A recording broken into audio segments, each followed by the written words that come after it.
Yo, what's up YouTube? It's your boy Fizz back with yet another video, and today I'm coming to you guys with the best playmaking badge method for NBA 2K22. So yeah, I'm gonna be going over everything in detail, from settings, stuff to get you double XP, double VC, all that, and badge suggestions in this video. So yeah, if you guys want the defensive, the shooting, I already did the finishing, and I already did the 99 overall badge method. Those will be in the description. Just like the video, subscribe if you're new. Without further ado though, let's hop straight into it.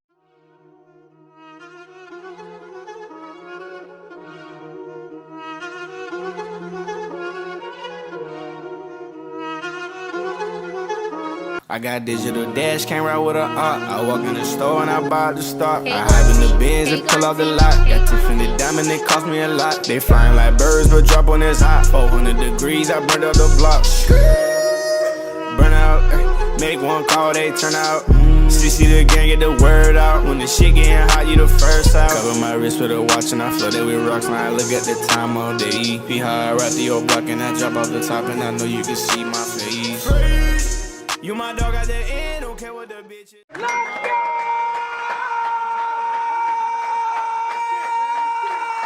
First things first though is going to be the settings. Now, the settings that you want to use when it comes to grinding your badges, you want to be able to play as long as possible and get as much XP in those games as possible. Now, if you're putting this alongside trying to go for like a gym rat from my career, and I know it's a lot of glitches when it comes to gym rat in terms of like the little task that it tries to give you to do, but if you want to just do it from my career, I'm gonna just go ahead and tell you right now, you can get gym rat from just playing 40 games in my career and then just playing the playoffs, just winning the championship and getting finals MVP. It's been like that for a couple years now, and it's still been in the game. They've never taken it out, and it's in the game still to this day. So if you want to get gym rat that way, what you can do is just put the games on 5-minute quarters so you can get the games over with as fast as possible, and put the difficulty on Hall of Fame so you can just get as much XP as possible. Now, if Hall of Fame's too hard for you, go Superstar. If Superstar is too hard for you, go All-Star. If All-Star is too hard for you, just keep it on Pro. If you don't know the differences between those 4 different difficulties, they're gonna give you a little bit more XP on the high difficulty you're gonna play on. And the more minutes you play in these games, the more you'll be able to get within these certain games. But if you play on shorter minutes, you'll be able to get through games faster to help you get that gym rat badge a lot faster. So it's really depending on what you're really trying to get faster. Are you trying to get 99 faster? Are you trying to get 99 and get gym rat badge at the same rate? It's really up to you on what you're trying to get. So yeah, it's really up to you on the settings. But what I would do is, when you're going for shooting, I wouldn't go above Pro, to be honest. If you just want to get shooting badges, I wouldn't go above Pro. But if you just pretty much just trying to get your as much XP possible every game, I would put it to Hall of Fame or Superstar. Earlier in the year, I only could play Superstar, but now I can easily play Superstar, or not Superstar, but Hall of Fame. But I can see people saying that Hall of Fame might be a little too hard this year because they did go crazy with the CPU defense. So yeah, I would say Superstar, Hall of Fame. And if you can't do that, just go whatever one feels natural to you, and just put it on as many minutes as possible so you can just get as much PT as possible. It's that simple. All right, next. Now this is a very, very important tip for people that's on current gen. Now when it comes to being on current gen, things you have to understand is, depending on what pie chart you chose, say for instance you chose the all blue pie chart where like pretty much you're only getting blue Hall of Fame, which would be finishing Hall of Fame, or you went like a finishing pie chart where it has a little bit of finishing and a little bit of shooting, but you're only getting finishing Hall of Fame. You're only gonna have finishing Hall of Fame badges on that pie chart, so you need to focus on getting finishing badges on your build. That's gonna get you, it's gonna get you more XP for finishing than any other category for doing finishing things. For such as if you went for shooting, it's gonna be harder to get as much points as you could for finishing. It's that simple. But say for instance you made a playmaking and finishing, now you're gonna be able to get playmaking and finishing at a crazy rate. So yeah, it's so on and so on and stuff like that. When it comes to current gen, you want to make sure that you're focusing on whatever your pie chart is specifically made for, and whatever your pie chart gets Hall of Fame badges for. Pretty much that simple.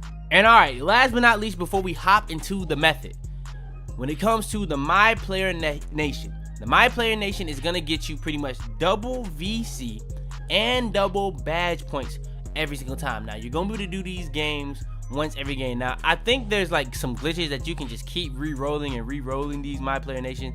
I don't really know how to do all that. I'm gonna just tell you, take advantage of these. It's pretty much just based off the in real life games. So say for instance you're playing for the Nets, and the Nets play on Tuesday and today's Monday, and you didn't play the game from previous, you can still play that game, but you're gonna have to wait till Tuesday to be able to play the next game. If you just want to make sure to take advantage of each one of those, because it's just gonna get you that extra VC, that extra XP that you're really gonna need. It's that simple. Hey man, now I know I hit 100K, but the grind ain't stopped, and some of you niggas still ain't hitting that subscribe button. Somehow, still 90% of y'all that are watching my videos still aren't subscribed. And imagine the number we be at if y'all just hit that sub button. So subscribe! Alright, so for the method for the playmaking. Now when it comes to the playmaking, I'm gonna be honest with you. The playmaking is honestly the easiest one. Now the only thing about the playmaking is the CPUs can get a little wild with them steal animations. They can go a little crazy. But if you get the right matchups, a lot of the times you play on the right teams, you're gonna be straight. Now, one thing I tell y'all boys about the playmaking, this is specifically for the playmaking. You go to the next, whether you're on current gen, whether you're on next gen, and you have KD on the floor, James Harden on the floor, and Kyrie, the CPU will pretty much never help off, and you'll have wide open lobs to Claxton, Blake Griffin, whoever else is on the floor with you at that point. It's gonna be free lobs. I cannot make it up. Now, what I do a lot of the times, I actually end up throwing lobs to KD. I don't know why that works the best, but it seems like when I get people to switch, I'm gonna have a wide open lob, and they don't help a lot. So that works a lot for me. But what you really want to do is you want to have KD play off ball, James Harden play off ball, Kyrie play off ball, and go for as many lobs as possible. Now, when it comes to getting playmaking badges, as if you didn't realize, lob assists and flashy pass assists are going to get you the most XP. Now, flashy pass assists, you put on special delivery, is going to help your teammates hit more off of flashy passes. And you put diamond alongside that, it's going to make it even easier, and so on and so on and so on. So, it's really up to you on what you want to go for more. Also, special delivery helps you pretty much pass lobs and get a higher frequency. So, if you feel like you're having an issue with how much it's actually being successful and stuff like that, you might want to put on that badge. It's that simple. But yeah, when it comes to going for lobs, it's just a simple pick and roll. Now, with some people, you want them to use the screen. Like when I play with KD, I want him to set a screen. But with some bigs, you want them to set a screen to where like the heavy side is, and you don't want to use the screen. You just want to go straight back towards the goal, because when you're going straight back towards the goal, that's going to count as an attacking.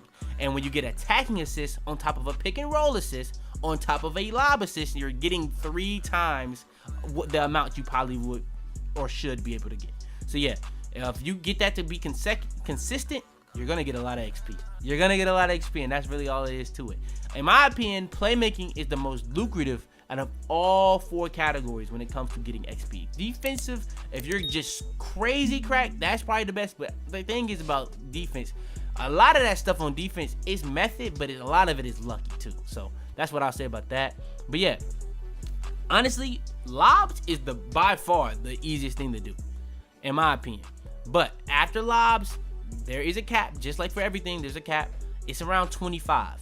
Now, I didn't go over that on shooting, because on shooting, it's based off of making a miss. And it's not going to be too crazy, because you're not going to change too much even after the cap. But on playmaking, you're going to just pretty much start throwing flashy passes, or you can just keep throwing lobs. What I do personally, I just keep throwing lobs regardless, and I still get a lot of XP regardless, whether I'm getting as many playmaking badges or just helping my overall. It's that simple. So yeah, playmaking, 9 times out of 10, I'm going with a lob. And whether you're going for a pick and roll using the screen or not using the screen, you got to make sure that you're on the right team. A lot of factors go into play on being able to throw lobs at a really efficient rate. All right, next is going to be the playmaking. Now, for the playmaking, there's badges that's going to help playmaking, and there's badges that's going to pretty much help everything else for the offensive categories.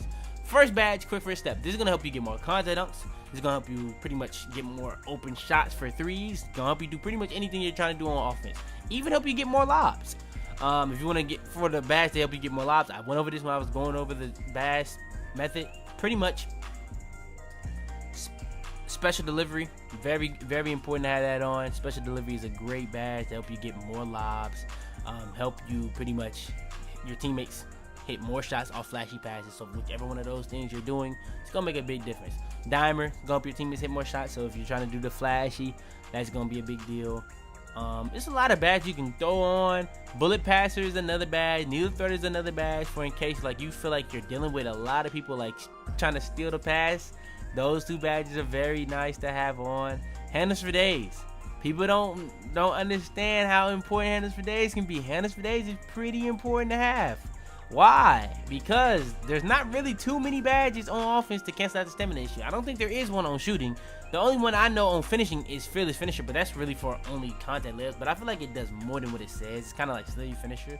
But yeah, that's what I would say about the playmaking. Playmaking, definitely, you want to make sure that you use those badges for sure. Unpluckable, but like, if you just don't want to get ripped and you don't want your teammate grade, that's why you would throw that on, to be honest. But it's not gonna help you get badges. But yeah, that's going to be the end of the video. If you guys want the other ones that I haven't done, I already did the finishing, already did the 99. The links to those will be in the description. But if you guys want the defensive, the shooting, all you gotta do is like the video, subscribe if you're new, turn on post notifications, be the first to every single video, share the video to anybody you think it would help. But yeah, man, it's your boy Fitz, man, and nothing, man.